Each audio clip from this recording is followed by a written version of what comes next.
Hey everyone, welcome to Neil Talks. My name's Neil and it's time to talk The Mandalorian Season 3. And oh man, guys. So, I'm having my morning coffee. But last night, Tuesday night, I stayed up past midnight, as I always do on Mandalorian or other Star Wars content nights, to react. And I gotta tell you, I did a banger. It was a banger of a reaction last night. I had really strong prelude. I thought I had a really good discussion at the end. There's some good jump scares and stuff in the middle, but I didn't hit record. I was so depressed when I realized I hadn't hit record for any of it, and so I'm here in the morning to do it again. Now, this has happened before on the channel occasionally. I think it happens to everyone once or twice. I'm not going to try and pretend to make this a first viewing. I'm not going to try and throw in all my shocks and stuff again. So I'm going to change my commentary during the show and talk about what I'm actually thinking about, knowing that I've seen it once before. But I will try and hit all the cool points that I made in the prelude and in the postscript, because I thought, especially my postscript, it was so damn good. I'm not going to remember it all. Whatever I do isn't going to be as good, but I'm going to try. And it's a good episode, so I'm going to watch it again and I'm going to have some fun. So, before we get into it, here's what I talked about yesterday night. One of the things I didn't talk about after the first episode, I was going on and on about just how much fun it was. I didn't talk enough, I think, about how good it looked. And, we've all, us more hardcore Star Wars fans, we're well familiar with the volume technology and all the really interesting technological leaps they've made on this show in particular to advance the filming process, make things feel more real, and it's all great. But what I really wanted to point out from the first episode was how good it looked on a level that doesn't involve technology, doesn't involve post-production or high-tech video screens or anything like that. I want to talk about the stuff that is classic film set craft. The costumes, the prosthetic makeup, the props, the practical sets that they've built and dressed. It all just looks so dang good. This is a show that isn't afraid to throw new species, new designs at us. For those of us who are already well familiar with the Star Wars universe, we're getting new glimpses into new corners of that universe constantly on a show like this. We're getting new species, including a pirate captain that's a cross between Davy Jones and Swamp Thing. We're getting really, really, really good looking pirate minions. There's a warthog on that ship as well. The work that went into refurbishing Navarro and turning it into this thriving hub, it all just looks so good, and I'm really, really impressed. But where do we stand after one episode? The first episode was a really fun episode, but not a ton happened in plot. It was primarily a lay of the land episode. Let's remind everyone who's been away for 2.5 years where everything is and how everything stands and what the tasks at hand are. Let's remind everyone that Mando has to eventually bathe in the living waters in the mines of Mandalore, deep beneath the surface on his home planet, to redeem himself. The creed would allow him to rejoin his clan if he does this thing, but Mandalore is supposedly glassed out, poisonous. It's impossible. First, it feels like we have some side missions that we have to take care of. We have to rebuild IG-11. We have to find this memory chip for him first, how do we do that? We have to deal with these pirates that are going to become a greater threat to Navarro, it feels like. And maybe we're just going to have some straight up side adventures like we've had in previous seasons of the show. Maybe we're just going to end up in a snow cave with a bunch of giant spiders chasing us down. Who knows? Who knows? I'm excited to see where this all goes. We got to see where Bo-Katan is now, still the ruler of her family house, but with no real followers, no real support, because she hasn't come back with the dark saber. She's basically given up hope, not just for herself, but for Mandalore. Yeah, man, I'm ready to see what happens this episode. So let's jump into it.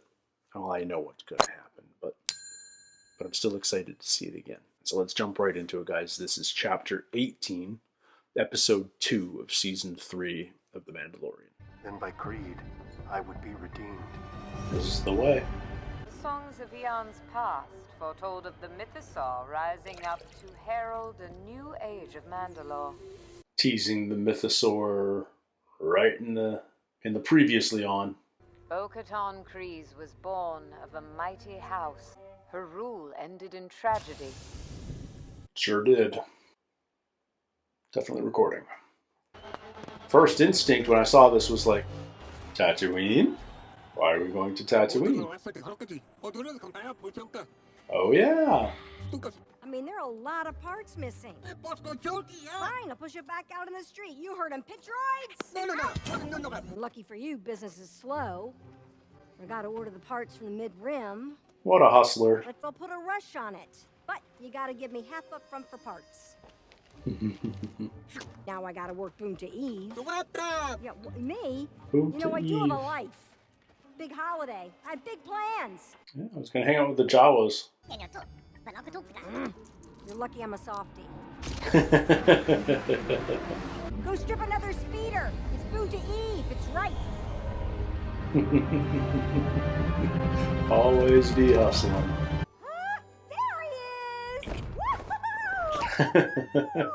Jedi jump. Was that his first word? I need a droid part. Hey, get the Jawas back in here before they hit the cantina. Memory circuit. They can't find the part? Nope. I need my droid fixed now. I need a droid that can explore ahead of me and test the atmosphere. Make sure it's safe to breathe. Okay, well, Not R5's cup of tea. R5D4 is as good as a day came back from serving in the rebellion. R5 served in the rebellion. I wonder if we've seen him in a movie. Always be hustling. Oh, come on now. Don't be a coward. You ready for an adventure? Yeah, let's do it. Boom to Eve. Mines of Mandalore. I'm so surprised we're doing this early. I felt like all season was going to be building up to this, but no. Here we are. It was once green and beautiful, back when the songs were written. It wasn't green and beautiful even before the Purge. It's a planet that the Mandalorians kind of destroyed. I grew up there, on that moon, Concordia. Which I'm 90% sure is That's where Kalevala, Death where Watch was based. Bo-Katan. A Batu. Mandalorian has to understand maps and know their way around. Please return the tray tables to an upright locked position. It's a striking planet. I love what they've done with the landscape. This glassed look from the fusion rays. Looks so cool. R5, you ready? Almost looks like they did some macro photography for some of these landscapes.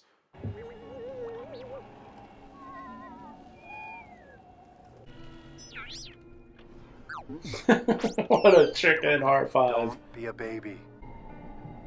You know he's gonna get grabbed. Of course he's gonna get Here, grabbed. look. Look, he's a red dot. Not anymore, he's not. Fine, I'll go get him. I want to see how much of that starfighter they built for real. Because, man, it looks good. Look at that patina. Wow. I mean, for anyone who's seen Mandalore in like the Clone Wars animated series, these guys, what are they? Look how heavy it is for them. So heavy. One down. Ah. Two down. Literally. Ah. And three. And there's our 5. Oh, I was saying, if you've seen the Clone Wars, that burned out version we've just seen of this city, it's so evocative of the original. The architecture is there. I love it. It's green. It's bright green. The charts were wrong. It's 95% atmosphere. Mandalore is not cursed. But it's populated by someone new. And at the time, I'm wondering, are they alien to Mandalore? Have they come here to loot and plunder? Or are they native to the planet? And how did they survive? I love the green glass look they've created here, though, to show that the planet's been just destroyed by insane heat in the form of these fusion bombs. It made me think of the Wizard of Oz and the Emerald City. Even though the Emerald City isn't technically green, it only looks green because everyone who visits is warned that they have to put on green tinted glasses before they actually see it, otherwise they'll go blind. I guess we're on our own from here. Apu.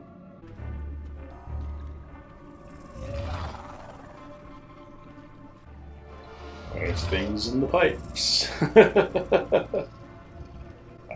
Look at determination. Helmet. This is just from the Great Purge. Some others. Ah!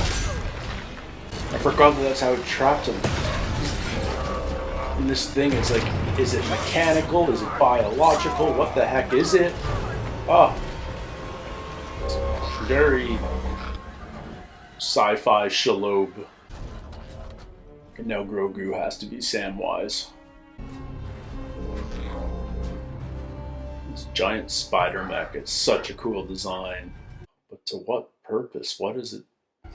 Why is it here? Can't imagine it's always been here. And there's something living in it for sure. That eye. That's such a fun look.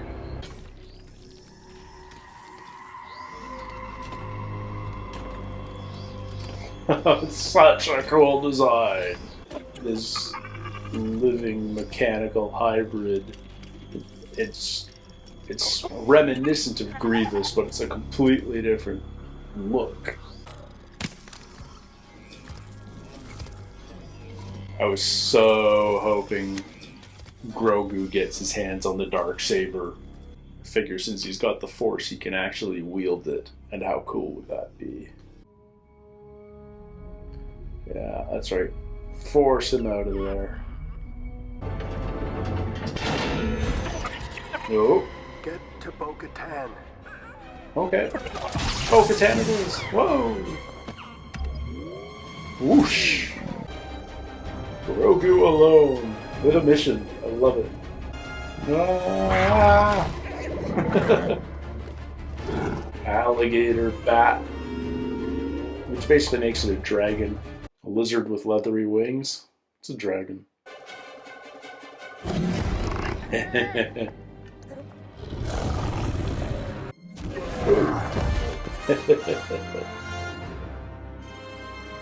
Nice. We have leveled up. That training's paid off. Point to the right planet. Make sure you're pointed at the right planet. An unscheduled visitor. I want to be left alone. What happened to him?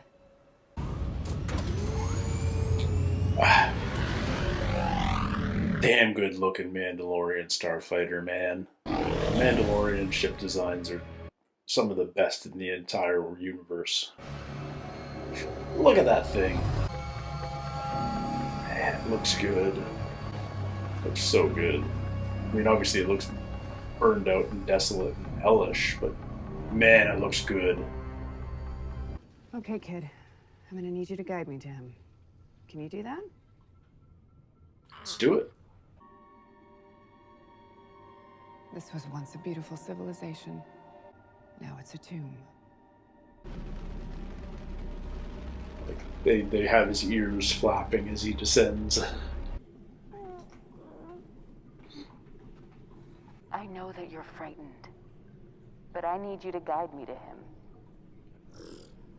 Tell us what way is the way, Grogu. Yeah. Wow. I knew quite a few Jedi, you know. She did. Fought side by side.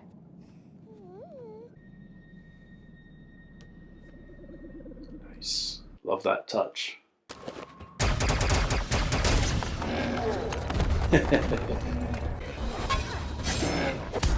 Cave Yetis.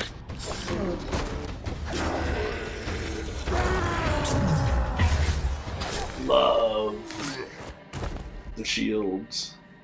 Did you think your dad was the only Mandalorian?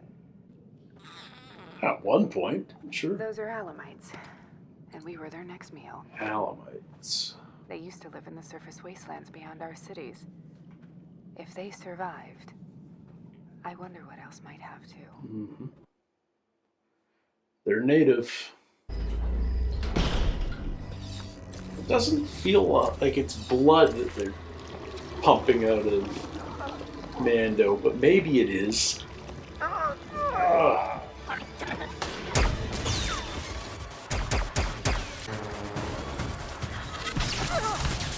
Interesting weapon. Come on, get it, get the Darksaber. Yes. She wields it so much better than Din. Like, it just doesn't look nearly as heavy to her. Din, can you hear me? It's not dead. It's broken. You just killed its suit. Hermit crab thing now. Behind you. Giant spiders. Love it. Yes. Oh, love that sword. Kill the eye. Just stab the eye. Have we done that? I'm not confident we killed it. What happened? I saved your life. You were right. Mandalore is not cursed. Was I? The Great Society is now a memory. I want hot chocolate. Nothing to cling to but ashes. Any Mandalorian worth their armor was raised on this since they were his size. I'll get you back to my ship soon enough. We're not I'm going not back. with you. I must continue to the mines of Mandalore so that I may be redeemed. But there's nothing magic about the waters. Without the creed, what are we? What do we stand for? But I can't go with you until I fulfill my obligation. I will take you. You'd never find them on your own. Not in all this wreckage. I like that the Bo-Katan isn't just giving up hope.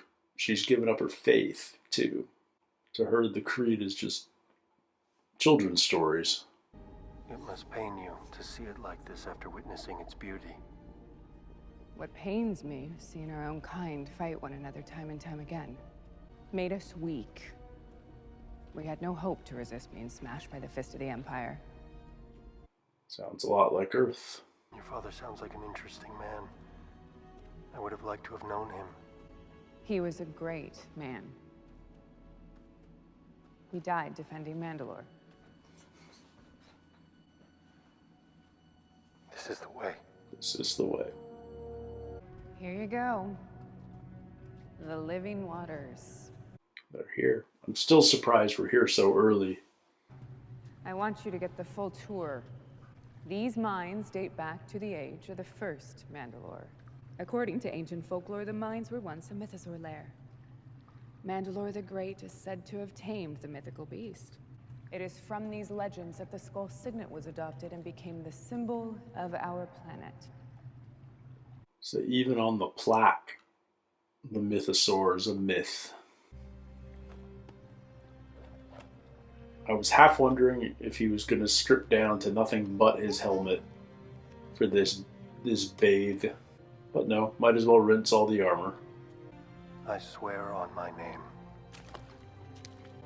that I shall walk the way of the Mandalore, and the words of the creed shall be forever forged in my heart.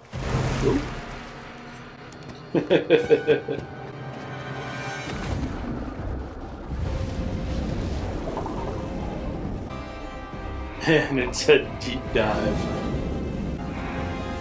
We're gonna see a mythosaur. He's not eaten. He's not hurt. He's just knocked out, it would appear. Mythosaur.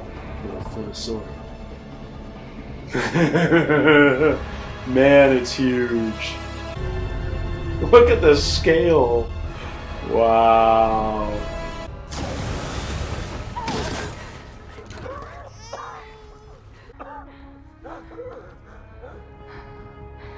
What did you just see, Bo-Katan?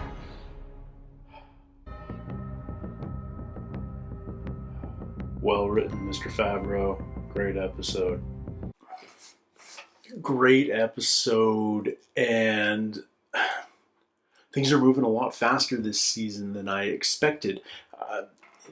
My gut felt like we were going to take all season to get to this point of him bathing himself in the living waters, and maybe he'd be questioning his faith by then, and would he actually go ahead with it? Would he feel the need to do it the way he feels right now? But no, we're taking the story in a different direction than I expected. We're going right there in episode 2, because there's a mythosaur in these waters. Mythosaurs are real. They aren't this Mandalorian legend, this child story. They're real, and there's one living under the city here. Probably has been living there for ages. But it's interesting because, well, it presumably was the thing that pulled Din under the water. It didn't eat him or injure him or anything like that. He didn't just sank to the bottom. And Bo-Katan was right there to pull him out. So the question is, what was the purpose there? And this mythosaur, is it just some massive primal beast, or is it more than that? Is it sentient? Does it have purpose to its actions? And if it does, if it is this sort of almost godlike creature that's so central to Mandalorian lore, then maybe it did that for a reason. And maybe that reason was to show itself to Bo-Katan. Bo-Katan hasn't just given up hope of ever regaining the throne. She's given up her faith in the creed. You know, she refers to it in such disparaging terms. She calls Din Djarin's clan a cult. She calls the creed children's stories. It's all just pageantry for the masses. It's all theater, but there's no faith in it. She's given up that, and yet she just came face to face with a mythosaur, which isn't even supposed to exist. There's dragons in medieval Christian mythology, you know, St. George and the dragon, that sort of thing. Like, we don't really believe that there are dragons, but they exist in the lore. And what if you actually came face to face with one deep beneath London or something? What would that do to your mindset? And so it's a great place to stop. It's a great place to press pause, wait for the next episode, and ask, what is Bo-Katan's reaction to all of this going to be? Like, is she going to instantly regain her faith?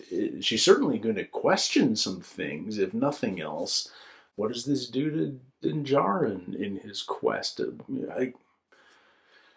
I'm glad we got so much Bo-Katan in this episode because she's a great, intriguing character, especially with what they're doing with her now. You get to know her pretty well in the Clone Wars animated series, and for those of you that haven't seen the Clone Wars, I highly recommend you do. Yeah, there's a bunch of episodes, but watching all of them is well worth it. At least seek out the arcs that take place on Mandalore, because there's some great stuff. There's great character development. You get to learn so much more about Bo-Katan and her sister Satine. You get to see some of the events leading up to the Great Purge, and it really enriches the whole understanding of Mandalorian culture.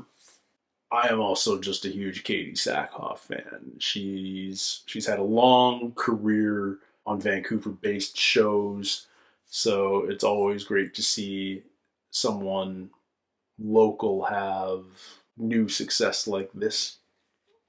I think it's also super cool that she's, as far as I know, one of the very few performers who started off in Star Wars as a voice actor who then was given the opportunity to be the same character in live action. And I'm loving what she's doing with Bo-Katan. So more of her, please. And also, how cool was it seeing her wielding the Darksaber again? She didn't hesitate to wield it, but it was so interesting to see that she seems to wield it much better than Din does. Din in particular has this. It feels so heavy in his hands whenever he tries to use it. So you really do have to wonder what what chakra of his is blocked that's making that particular weapon such a burden. Bo-Katan wields it much more lightly and more efficiently, and she manages to destroy this great spider mech. Really fun design, really, sort of a one-off antagonist for an episode like this. Very reminiscent of Frodo and Samwise and Shelob in Lord of the Rings. Samwise kind of played in two parts here by Grogu and Bo-Katan. But yeah, man, Samwise fends off that spider with the glowing vial and the sword, and the Blacksaber's kind of both of those in one. But then what was most interesting to me about Bo-Katan and the saber was afterwards, when she's waiting for Din to wake up and she's cooking soup and all the rest of it. She's laid out all his weapons for him. And right there next to his blaster and his knife is the Darksaber. She, at least nothing is shown that she had any hesitation about returning it to him. And I think we all know, she had the Darksaber before, but it was given to her. She never earned it. And her subsequent rule failed. So she's apparently learned that lesson, that the only way she should ever have the Darksaber is if she's got an honorable claim to it, and she just doesn't right now. But I do wonder what may happen this season to ultimately put it in her hands. Or maybe she just isn't meant to wield it. Maybe she isn't meant to be the person that reunites Mandalore. Because now we've seen that Mandalore isn't poisoned. Yes, it's glassed. Yes, it's devastated. Yes, the world lies in ruins.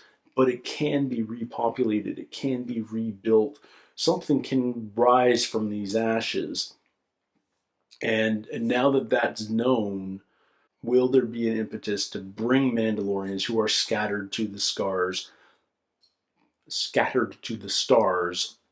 back to their home world and reunite? And is there a way to reunite all these different factions that have different beliefs? And who might do that?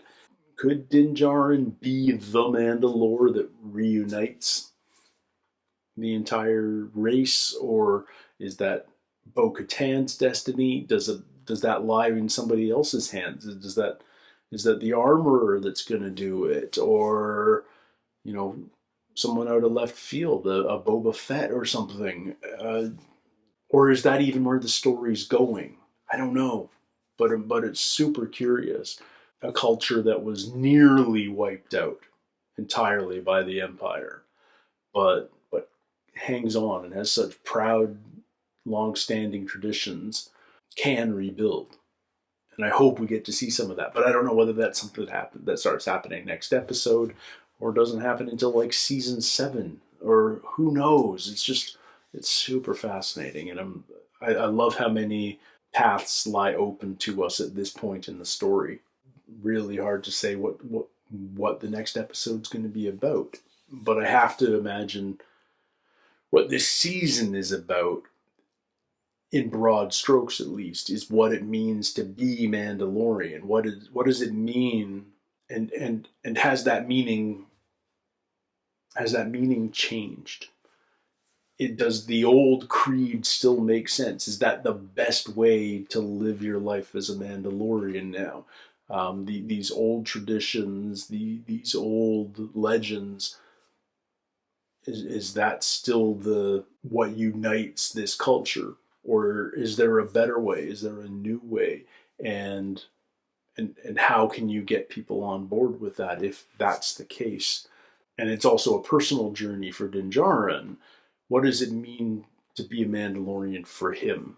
Right now he's so locked in to the ways of his clan, this rather orthodox view of the creed, which is what drove him to the mines of Mandalore and these living waters in the first place. But is that view going to evolve? Is there going to be a rift between him and the armorer and the rest of the clan? If he allies himself with Bo-Katan in any way, how does the armorer view that? She promises that if he bathes in the waters, then he becomes part of the clan again. But will that happen? She seems honorable and trustworthy, the armorer does, but maybe it's not that easy. I don't know. Maybe there's more to it. Maybe I'm just super suspicious. But I'm really excited to see where the series goes from here. The show is looking so darn good. I can't wait for more. And we'll be sure to hit record the first time next week. So until then, everybody, take care, stay healthy. We'll see you soon. Cheers.